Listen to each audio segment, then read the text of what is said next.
Corona virus महामारी को मात देने के लिए देश में लॉकडाउन लागू किया गया है। ये लॉकडाउन 3 मई तक जारी रहेगा। इस दौरान हर किसी को घर में रहने, बाजार बंद, औद्योगिक गतिविधियों पर रोक जैसे आदेश दिए गए।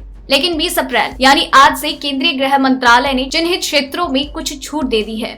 हालांकि जमीनी स्थिति के आधार पर राज्यों में अपने अपने हिसाब से इन छूट को बांटा है। जिन इलाकों में अभी भी कोरोना वायरस का खतरा है वहाँ किसी तरह की छूट नहीं है और सख्ती बरती जा रही है। कौन सा राज्य आज से किस तरह छूट दे रहा है, आइए इस पर एक नजर डालें। उत्तर प्रदेश में सोमवार से कुछ हद तक कामकाज में छूट दी जाएगी, जिसमें सरकारी दफ्तरों में 33% स्टाफ का आना शामिल है। प्रदेश के 19 जिलों में किसी भी तरह की छूट नहीं होगी जहां पर कोरोना वायरस के 10 से ज्यादा केस हैं। राज्य सरकार के मुख्य दफ्तर सोमवार से खुलेंगे, जिसपे chief secretary, additional chief secretary, principal secretary तक लेवल के लोग दफ्तर आना शुरू करेंगे।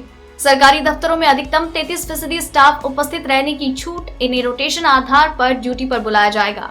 उत्तर प्रदेश में सभी कोच 27 अप्रैल तक बंद रहेंगे। नोएडा, ग्रेटर नोएडा और यमुना एक्सप्रेसवे का दफ्तर भी 33% स्टाफ के साथ काम करेगा।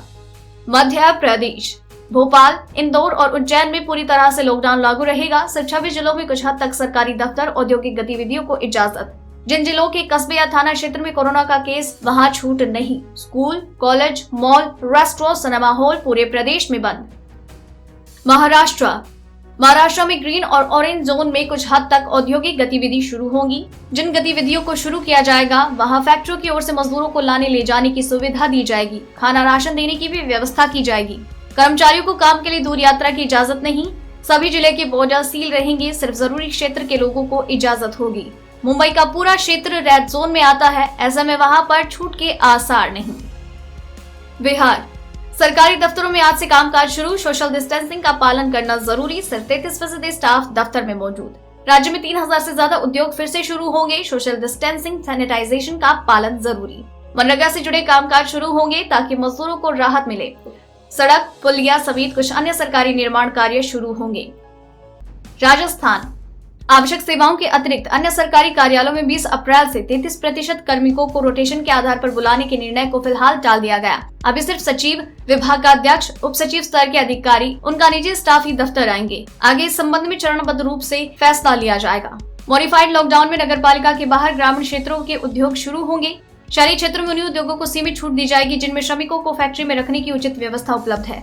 करीब 400 मंडियों और गौण मंडियों, करीब 500 ग्राम सेवा सहकारी समितियों और क्रय विक्रय सहकारी समितियों तथा करीब 1500 कृषि प्रसंस्करण इकाइयों के जरिए जिंसों की खरीद की व्यवस्था की गई।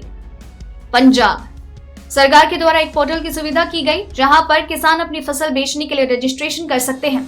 उन्हें मंडी जाकर फसल बेचने की इजाजत मिलेगी। अगर आपको ये रिपोर्ट पसंद आई तो इसे लाइक और शेयर करें। साथ ही अपने व्यूज हमें कमेंट करके जरूर बताएं।